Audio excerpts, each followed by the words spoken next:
मध्य प्रदेश के दिल में बसा है बरखेड़ा, एक ऐसा गांव जो खामोशी और डर के साए में डूबा है। इसका नाम कानाफूसी में लिया जाता है, कभी जोर से नहीं बोला जाता क्योंकि बरखेड़ा पर एक साया मंडराता है। संध्या का वचन। सूरज ढलते ही हर दरवाजा बंद हो जाता है, हर दिया बुझा दिया जाता है। रात उसी की होती है। गांव वाले एक ही नियम पर जीते हैं, संध्या का वचन कभी मत तोड़ो वरना बरखेड़ा का साया तुम्हें निगल जाएगा। गांव के किनारे वाला पुराना मंदिर अंधेरे के बाद छोड़ दिया जाता है। उसकी टूटी दीवारें ऐसे राज समेटे हैं जिन्हें छेड़ने की कोई हिम्मत नहीं करता।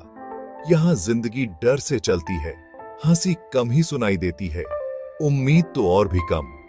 बरखेड़ा में बीता हुआ कल भुलाया नहीं गया है, वह इंतजार कर रहा है, धीरज से और चौकस। कुछ वादे, खासकर जो दुख और आग में किए गए हों, उन्हें कभी नहीं तोड़ना चाहिए, क्योंकि बरखेड़ा में यह किंवदंती जिंदा है और वह हमेशा सुनती रहती है।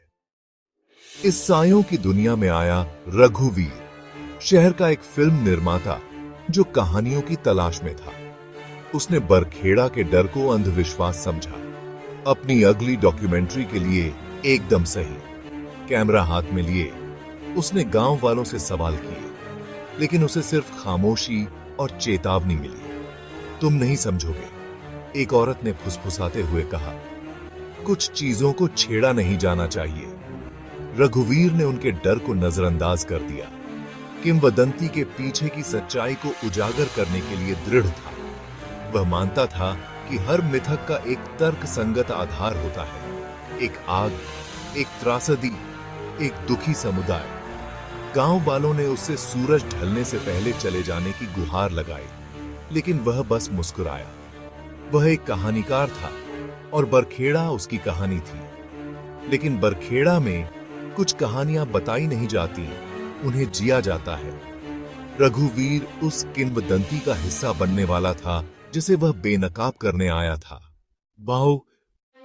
गांव के पुजारी ने आखिरकार रघुवीर से बात की और संध्या की कहानी सुनाई। संध्या, एक खुशमिजाज दुल्हन, आग में जलकर मर गई, यह कसम खाते हुए कि अगर उसके मंदिर का सम्मान किया गया तो वह गांव की रक्षा करेगी। उसका श्राप सूर्यास्त और सूर्योदय के बीच कोई भी मंदिर में प्रवेश नहीं कर सकता। हर शाम औरतें मंदिर की सीढ़ियों पर एक दिया और सिंदूर छोड़ जाती हैं, सम्मान का प्रतीक। अगर वचन टूटता है तो संध्या की आत्मा प्रकट होती है, एक दुल्हन के रूप में नहीं, बल्कि दुख और क्रोध के एक प्राणी के रूप में। वह मारती नहीं, वह याददाश्त मिटा देती है, घुसपैठियों को खाली, खोया हुआ और भूला हुआ छोड़ देती है। रघुवीर ने सुना, संदेह में, यह सोचकर कि यह सिर्फ एक कहानी है, लेकिन पुजारी की चेतावनी स्पष्ट थी। यही है संध्या के वचन का श्राप। बरखेड़ा में अतीत वर्तमान को दंडित करता है, कुछ सीमाएं पार करने के लिए नहीं होती। रघुवीर हमेशा की तरह संशयवादी अपनी फिल्म के क्लाइमैक्स के लिए वचन तोड़ने का फैसला किया।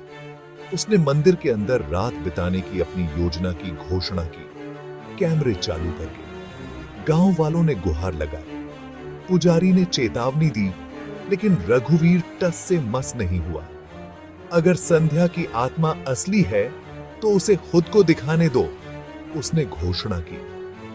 जैसे ही सूरज ढला, बरखेड़ा पर डर छा गया। गांव वालों ने अपने दरवाजे बंद कर लिए, बाहरी आदमी की आत्मा के लिए प्रार्थना करते हुए। रघुवीर ने अपना उपकरण इकट्ठा किया, आश्वस्त था कि वह इस किंवदंती को एक मिथक के रूप में उजागर कर देगा। लेकिन बरखेड़ा में अहंकार एक खतरनाक साथी है। रात उसका इंतजार कर रही थी और संध्या भी। नई रात हुई। रघुवीर ने अपने कैमरे ठंडे खाली मंदिर के अंदर लगाए। घंटों खामोशी में बीत गए, आधी रात तक। अचानक एक हवा के झोंके ने दरवाजे बंद कर दिए। हवा ठंडी हो गई। फिर आवाज छन छन छन, एक पायल की गूंज। रघुवीर की टॉर्च टिमटिमाई, एक फुसफुसाहट उसके कान से गुजरी। तुमने मेरी कसम तोड़ी। लाल रंग का द्रव, सिंदूर कुछ गहरे रंग के साथ मिला हुआ छत से टपकने लगा। फुसफुसाहट एक चीख में बदल गई, मंदिर को दुख और क्रोध से भर दिया। रघुवीर भागने की कोशिश की, लेकिन अंधेरा उसे दबाता गया। सोच, याददाश्त स्वयं को मिटाता गया। कैमरों ने सिर्फ खामोशी और सायों को रिकॉर्ड किया। उसी पल रघुवीर समझ गया, किंवदंती असली थी।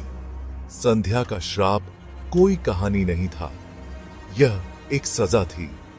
रात ने उसे अपने कब्जे में ले लिया, जैसे उसने पहले भी दूसरों को लिया था। बरखेड़ा में अतीत हमेशा अपना बकाया वसूलता है। सुबह होते ही गांव वालों ने रघुवीर को मंदिर में पाया, जिंदा लेकिन खाली। उसकी आंखें सूनी थीं, उसका दिमाग मिट चुका था। उसे अपना नाम, अपना मकसद या अपना अतीत नहीं पता था। कैमरे उसके चारों ओर बेकार पड़े थे, उसके नोट्स अब अर्थहीन घसीट थे। गांव वालों ने उसे दूर भेज दिया, एक कोरी स्लेट, हमेशा के लिए खुद से खोया हुआ। उसकी कहानी एक नई चेतावनी बन गई। श्राप मारता नहीं, वह तुम्हारा स्वयं छीन लेता है। रघुवीर के भाग्य ने किंवदंती को सील कर दिया। किसी ने फिर कभी संध्या के वचन पर संदेह नहीं किया। मंदिर अंधेरे के बाद अछूता रहता है। अब डर बिल्कुल पक्का है। बरखेड़ा में अविश्वास की कीमत तुम्हारी पहचान है। साया अगले भूलने वाले का इंतजार करता है। आज भी बरखेड़ा खामोश है, उसका डर कम नहीं हुआ है। हर सूर्यास्त पर दरवाजे बंद होते हैं, चढ़ावे चढ़ाए जाते हैं और संध्या की कहानी हवा में फुसफुसाई जाती है। श्राप बना हुआ है। अंधेरे के बाद मंदिर में प्रवेश करना हमेशा के लिए खुद को खो देना है। अगर तुम खुद को बरखेड़ा में पाओ तो रघुवीर को याद रखना, कुछ दरवाजे सबसे अच्छे हैं जब वे खुले न हो, कुछ वादे न तोड़े जाएं। चेतावनी सुनो, डर पर ध्यान दो। जब सूरज ढले तो मुड़ जाओ, क्योंकि बरखेड़ा में अतीत हमेशा इंतजार कर रहा है और वह कभी नहीं भूलता।